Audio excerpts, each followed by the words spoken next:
Welcome to the Ownership Review, where we do a bunch of maintenance to see what this car is like to live with on a daily basis. Here are the high points of the 2013 Dodge Avenger. The engine coolant reservoir is in the passenger side of the engine bay. The level markers are visible on the side of the reservoir, and you won't have to make a long reach when removing the cap to add fluid. Some of the headlights, such as the headlight, high beam, and front turn signal, can be accessed by simply reaching behind the bulb housing. No tools will be required to change these bulbs. The front wiper blades remove from their wiper arms by simply spreading apart their tabs and prying them off.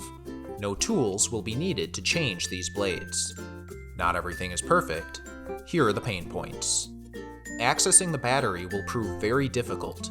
You will have to remove the entire front driver's side wheel, as well as the wheel well lining, before you can reach the battery. This will require many different tools and a cramped reach, making for very difficult battery replacements. The wheel well lining must also be pried back when accessing the fog light and one of the parking lights.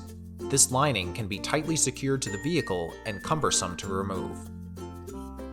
This vehicle does not come equipped with a transmission fluid dipstick, but rather just a cap positioned deep in the front of the engine bay. Not only will this require a long and cramped reach, but you must take this vehicle into a dealership in order to actually check the fluid level.